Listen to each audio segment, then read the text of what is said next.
Hey guys, welcome to Let's Play Spyro the Epilogue. Let's see here, let me get my stuff all together. This is my epilogue, basically.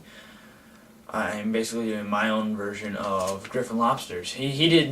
Basically, he went through and he finished the rest and he showed you what else was on it, and my computer's right below me, that's why I kind of went and point to it.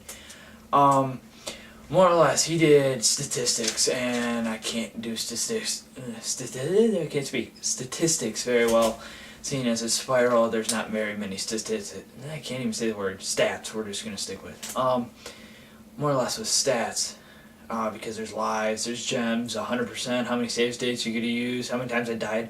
I'm sorry, I'm not sitting there through 37 episodes and figuring out all this stuff. So instead, I've come up. I planned on doing this anyways. Until I saw Griffin Lobsters, and his was a face-to-face one, so mine is a review on the game, and I got a few stats here on this notebook of mine. Woohoo! I picked 5 categories, more or less. I picked gameplay, sound, story, graphics, and controls. Now, some of these could probably be incorporated together, like story and gameplay and controls and gameplay also, but to me, those two kind of also sell the game to me. I like more or less a good storyline in a game. Like Little Big Planet is one of my up there top 10 favorite games I've ever played in my lifetime. It may fall closer to 9 or 10 because its story I'd have to probably give it a 6 out of 10 or a 5 out of 10 because it really sucked. It was horrible. Let's see here. Now, you guys gotta understand my scale here. You're gonna say my scale's pretty rough. What I did is I took the scores out of 10, and then I added them together and averaged them out, and I got my final score, and I'll show you what that is. But to me, this is more or less. 1 is it's an absolute horrible game. Never check it out. It might as well be in the trash can. 2 is, it's a little better, but it's still not a game I recommend. 3rd is like, okay, it's a poorly done game, but it's not horrific. And then 4 or 5 is in between there, except for 5's like average. Not average, I can't say average. It's got to be more closer to, let's see here. I'd have to say, I still wouldn't recommend it, but it's not a bad game. And then 7's average, 9, and then 8 is like, it's very good. 9 is, it's awesome, it's outstanding, it's very well done. 10 is, it's perfect. There's nothing wrong with the game. So you guys gotta understand my scale here. So, gameplay, first one. This is probably the biggest. If I have to tip the scale in one area, this is it right here. Gameplay. The reason why I hype so much on this is I'm not a big graphics person, or the soundtrack could be shitty and the graphics could be crappy. Like, I still love all the Atari games because it was more or less back then about the gameplay. Same with Mario. I loved those games because they were simple, they were fun to play, and they were easy and exciting to play. So, for this one though, I have to give it a 9 out of 10. I more or less loved this game, other than it's got a few kinks compared to the next 2 in which I have played. What can I say? Well, it's just not as good as the other ones, and so that's what I'm kind of comparing it to. So, the next one would be sound. Basically the audio in the game. I love the soundtrack in this game. This game rocked in terms of sound. So I gave it a 9 out of 10. I loved it. It was very well done. Next would be story. Storyline, 8 out of 10. I gave it. It was a very basic story. Simple. Very, very simple. And it was a lot of fun. In my terms, it was a lot of fun.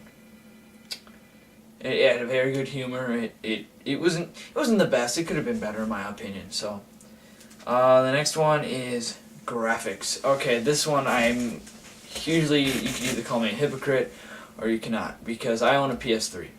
Okay, and PS3 is all about graphics, and I love my PS3. Don't get me wrong, my PS3 rocks.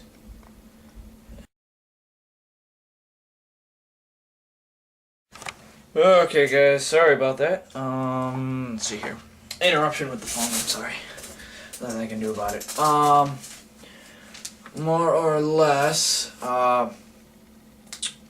we were at graphics, and I was talking about how big of a hypocrite I am, because I own a PS3, and to me graphics aren't everything. Graphics, if I wanted graphics, I'll buy myself a picture. Like, if I want beautiful graphics, I'll more or less buy myself a picture, put it on the wall, and look at it. Graphics don't mean jack shit to me when it comes to it. Gameplay is what I like the most. That's probably my biggest key selling point of a game. That's why Banjo-Kazooie, yes, it looks beautiful, it's awesome, the gameplay looks phenomenal. And the story, again, it's hard for me to accept it, and the gameplay is a little hard for me to accept it, but I'm still going to play it, and I still love the game, because it's Banjo-Kazooie. Anyways, I gave graphics a 9 out of 10. Now you're like, that's pretty high compared to today's standards. You're right. But I don't look at it as today's standards. I look at it more like as back then standards, which is about 10 years now. And back then, if you think about it, 10 years, that's phenomenal graphics. Those are beautiful. And it just proves how high we've gone in technology today to get us these beautiful pictures that we get. And last but not least is probably another important key factor in a game is controls. I like a game where I can easily, fluidly move through the game and not have to worry about clunky controls or bad camera angles. Camera angles do fall under that category for me. And more or less that. I gave it an 8 out of 10. It was good graphics. The camera angle sometimes wasn't the best, but I was allowed to fix it, so it's not that bad. But sometimes the gliding I screwed up and it irritated me, like that nasty North fight. It took me I don't know how many tries because I kept falling in the gliding. It was just, the platform was too high and you'd fall and you'd hit the platform and fall. So yeah. And out of that I added them all together, and basically I got one score. One solid score. Let's see if I can do it right this time, because it is kind of hard with the camera. So make it... It gets, if you add them all together, you get a whopping 8.6 out of 10. Now, I do agree with that score, more or less. Sometimes I tack on a few points here or there. Like, if I really love the gameplay, but the sound quality and the controls suck, more or less, I say screw it, more or less. But anyways, what I was going to say, I've got a few people to thank. I've got Griffin Lobster, big help. He's kind of basically, I've tried to help him. I gave him Fraps, my Fraps program basically for his Psychonauts. We became friends, and I keep thanking him because he helped me with that. Zach Fairfor, he's about to start a Let's Play. I'd like you all to check him out. He's gonna do a Kingdom Hearts 1. He's not going to start right away. He'll be starting soon, so I'll let you know when he starts it, more or less. And I'd like to thank the man. This one probably you're going to hear a lot from a lot of LPers. Cyphron48, or otherwise known as just Cyphron, who did Let's Play Banjo-Tooie. He's my main inspirator. And then I watched X Music. Then I watched Scottish Duck, and I got a whole bunch of other series. But more or less, those are the two people, X Music and Cyphron48, who I watched and got me into it. I came into the late of the LP season, more or less. I came in at the end of July. So I get the backlash of viewers, more or less.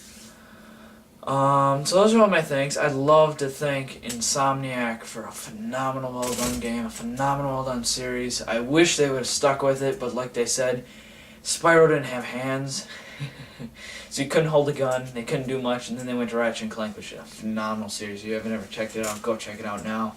That game fucking rocks. They stick to one of my favorite sayings, if it's not broken, don't fix it. I like to tweak things, you haven't noticed. That's why I kind of fix my audio and stuff. So I'm running out of time. I hope you guys enjoy this kind of an epilogue, more or less. I'm sorry for the interruption in the middle. You can blame the phone. I can't time that, more or less. So yeah, thanks for watching, guys. I will see you next time, tomorrow, on the special vid. See you later, guys.